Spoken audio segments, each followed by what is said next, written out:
basic statistics. We're looking at chapter 7. C3PO awake and alert. And we're looking at 7.3, page 5 in the note packet. So find a confidence interval for the mean when sigma is not known or we have a small sample size. So for those of you that enjoy beer, this was actually, the guy's name was Gossett, although it might be pronounced differently, it probably is. He came up with a t-distribution, which is like a normal distribution, like a z-distribution, only it's flatter. And so it's still bell-shaped, but like if this were a normal distribution, a t-distribution would be a flattened curve. And then as the numbers decrease, it kind of gets flatter and flatter. And so it's still bell-shaped, it's still symmetric about the mean. Mean, median, and mode are all equal to 0. Never touches the x-axis. Variance is greater than 1. Variance depends on sample size. As sample size increases, the t-distribution approaches the normal, meaning it gets closer to the correct peak. So that's a t-distribution. All right, and you will notice in the note packet, from when I work it out and how it's listed, I listed it off of like the formula sheet that you got here. In the note packet, it's listed in advanced algebra, pre-calculus, calculus. We use what's called interval notation. And so they're on the note packet in interval notation. Instead, you can use that if you wanted to, like have it like a parentheses instead of having it as an inequality. I prefer the inequality. I think it tells you a little bit more about what's going on. All right, so we have a small sample size and we don't have sigma. On the example on the bottom of page 5 here, we have S. So they gave us the mean is 4,267. The standard deviation is 1,332. N is equal to 7.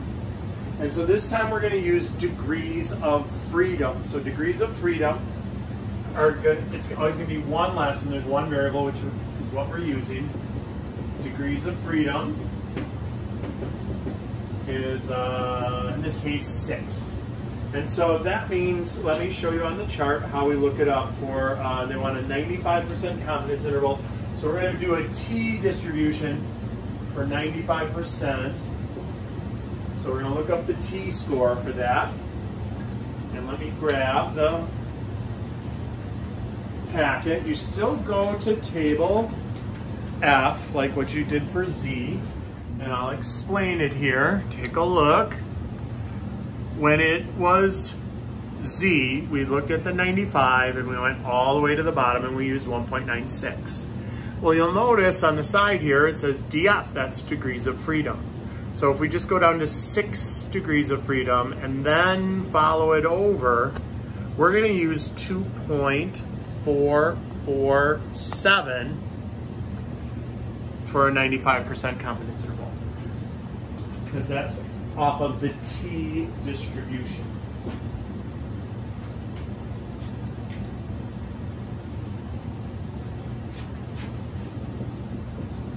All right, so now it's just kind of substitute, plug and chug. And so don't get intimidated by, you look at these things and you're like, holy cow, look at this equation. It seems pretty involved.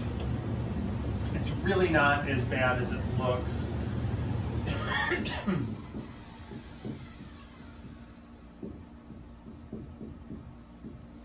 It looks like a mammoth, you know, it's like, wow, that looks really, you know, difficult. It's really, there's 1, 2, 3, 4 variables that we're going to sub in. And this we have to, you know, use our calculators for. don't get hung up on the t of alpha over 2. That's just the t-score. So I have a little 95% here, so you know that's where it came from. It's 95% confidence interval. And a lot of times in my work, I'll just have that as t, not t alpha over 2. All right, so here we go. 4267 minus 2.447 times 1332 divided by the square root of 7. So that's less than 30. That's a small number. And now here, let me show you a trick that I do in the work a lot of the times too. 4267. So instead of writing this out again, like a calculation, like 2.447 times 1332 divided by the square root of 7, this is known as the margin of error. I think the book just refers to it as error, E, that's fine. I learned it as margin of error. And so it was minus here, it's plus there. So you work this out in your calculator, that works out to be 1,231.939. And instead of writing out all this again, let's put in the 1231.939. All right.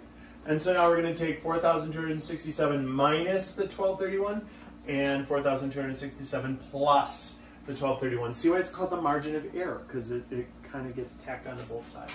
All right, so we end up with 3,035.06 is less than mu, which is less than 5,498.94. So it's money, so I rounded to hundredths place. Otherwise, I usually leave it in thousands place.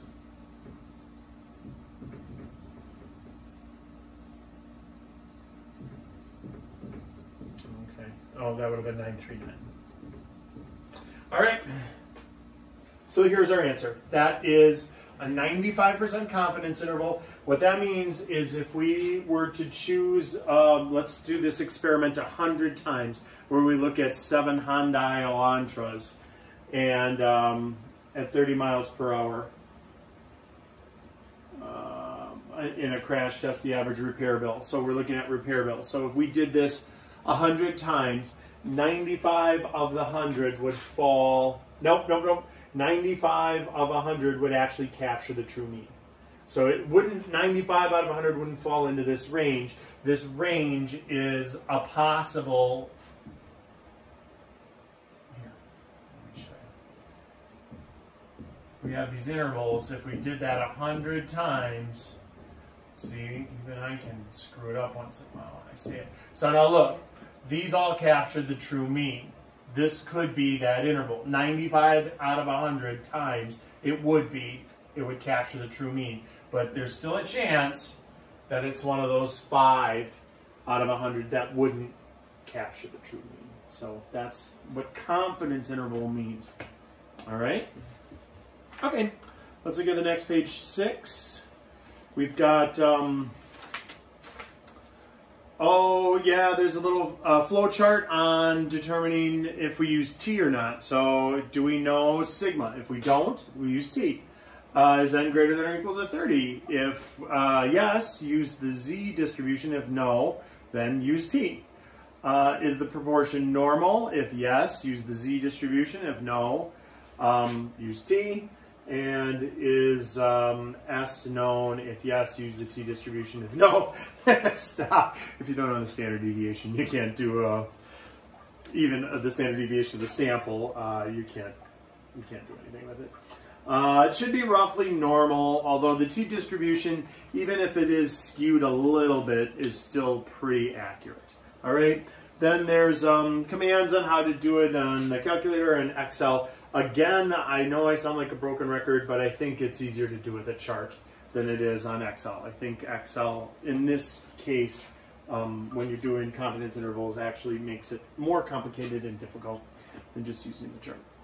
All right, so then when we talk about proportions, we can find the margin of error. There's, remember, P is the proportion, that's our claim, that's what's going to be in the center. That would be P. P hat, when there's a little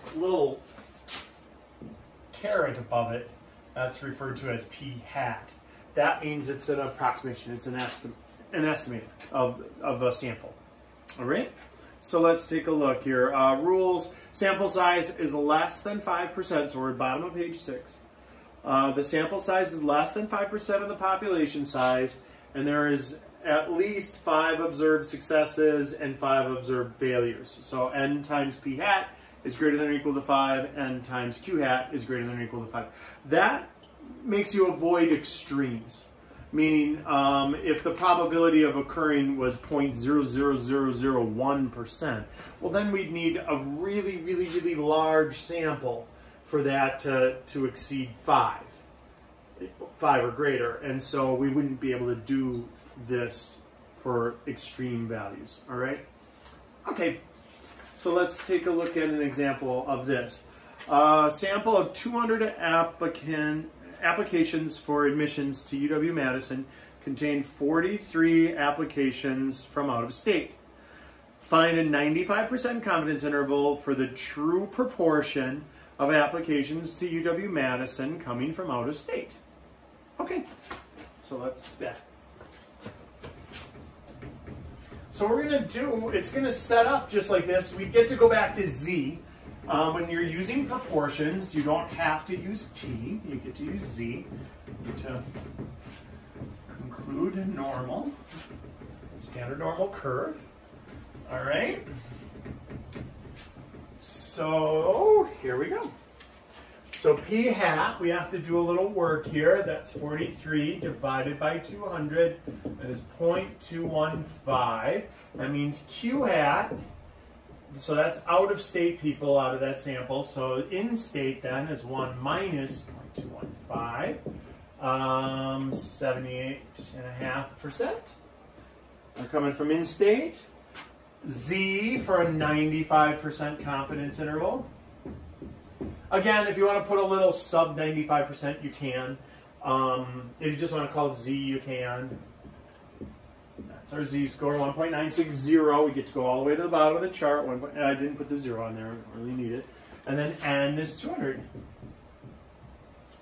And now we build our confidence interval. And again, we just do P hat minus Z times the square root P hat Q hat over N. That's all under the square root sign. Last time I taught this, so many people did P hat times Q hat, they took the square root, and then they divided by N.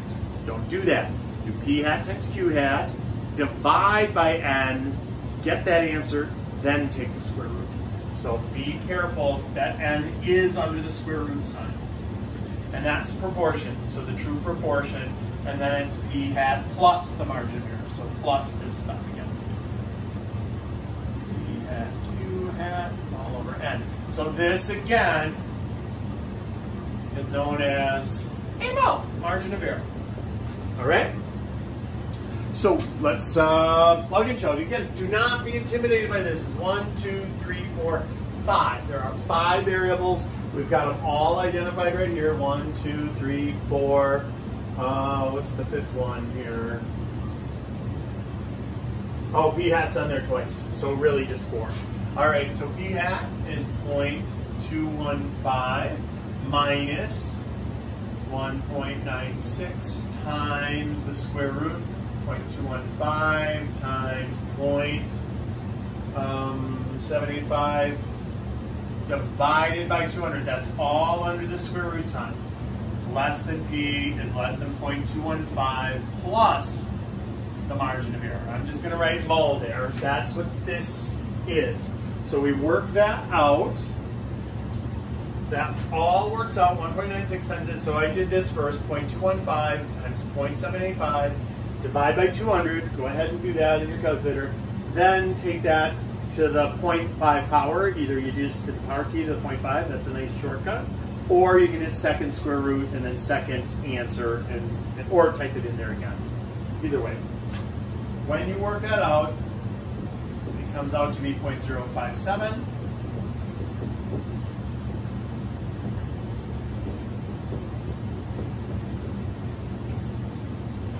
So about 6% swing to both ends here. So we're looking at 0.158, about 16%, and 27%. So the 95% confidence interval for people from out of state going to UW-Madison are between about 16% to 27%. If we did that 100 times, 95 out of the 100 times we would capture the true proportion, 5 times we would not. All right, let's look at another one. That's going to go with, suppose that in a random sample of 3,000 homeowners, 68% have internet connection. Oh, this has to be way old. Lots more people have internet connection than that now. Find a 90% confidence interval for the true proportion of homeowners with internet connection. Okay, so 90% confidence. So we're going to have a different z-score. So let's see, they gave us, first we have to actually find x. 68 times 3,000, 2,040.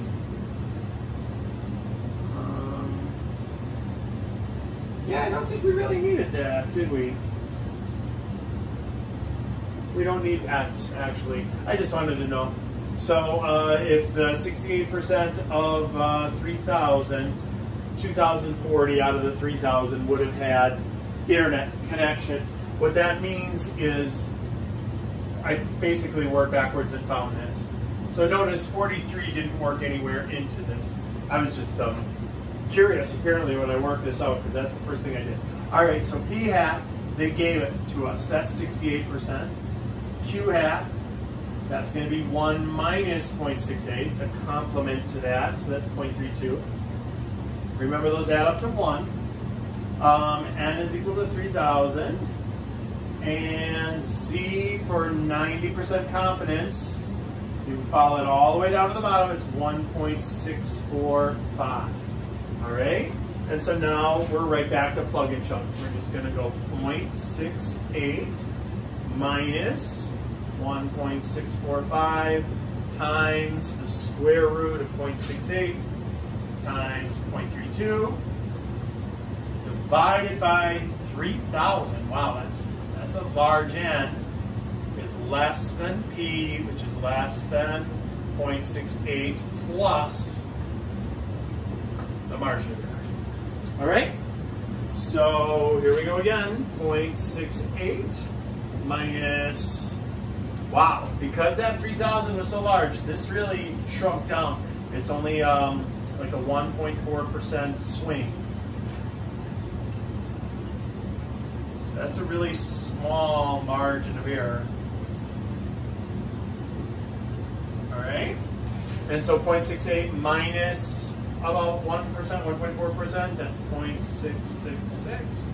And that's 0.694. So about 67% to 69% have 90% confidence interval, have that internet connection. All right? Okay, so let's get the next one. Sample sizes. N has to be greater than or equal to, okay, so Z divided by E, the Z divided by the error, squared, and then times P hat, Q hat. N has to be that or bigger. If we don't have any information at all, and we still want to do an estimate, you say 50%. You go with 50%. A lot of people just think, oh, so flip of a coin. And it really didn't have to do with a coin. If you take a look at the little table on the bottom of page 7, bottom left there, we've got what if it was 10% and 90%, or 20% and 80%, or 30% and 70%. We want to maximize P hat, Q hat. So if you take a look, 0.5 times 0.5 gives you the maximum 0.25. So that's why if we don't know anything about the data, but we still want to run a confidence interval, you can just substitute in P hat as 50%, which also means Q hat is 50%. So let's go ahead and do that on page 8.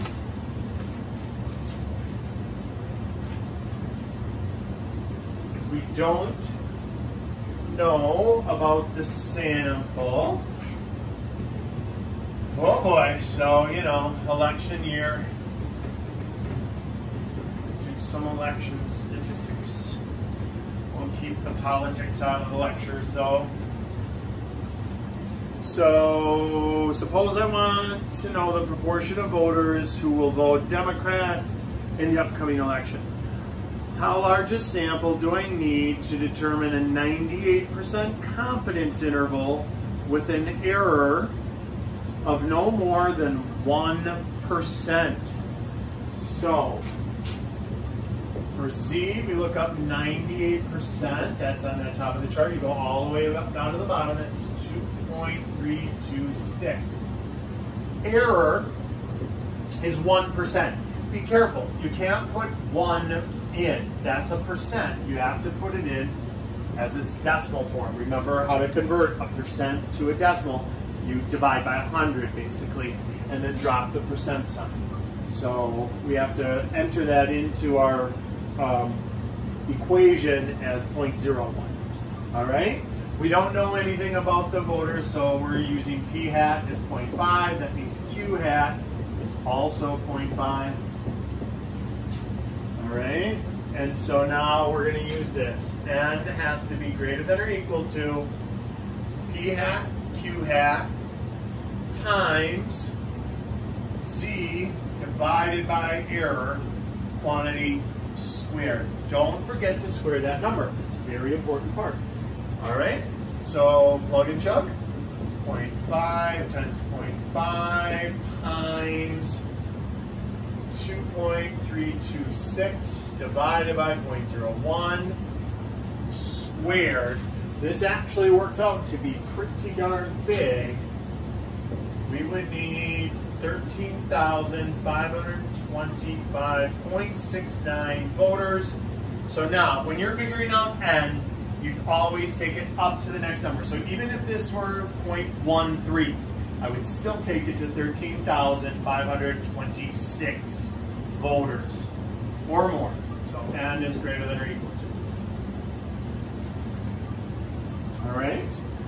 So if you want a 1% error and you don't know how anybody's voting, then that's what you would need. All right? Let's look at the second part of the example. How large a sample would I need if I knew the Democrats voted at 40% in that area? So then everything would be almost identical to this. That's going to be the same. That's going to be the same. This is going to be different. It's going to be 0.4 times 0.6. And so what do you think that's going to do to the overall number? If we have some information about percentage of voters in the area, am I going to need more N's or less N's? How many more voters am I going to need here? Is N going to be greater than this, or is it going to be less than this? Let's find out. So everything else is the same. Z is 2.326. P hat is now 0.4, which means Q hat is 1 minus 0.4, which is 0.6. So we got 0.4 times 0.6 times 2.326 divided by 0.01 squared. So error is still 1%, 0.01. And so look at what that did to our answer. That's 12,984.66. So we would need 12,985 voters or more to keep it at a 1% error if we knew P hat was like 40%. All right? Excellente. Let's look at the time on the video. Okay, we'll do 7.5 next.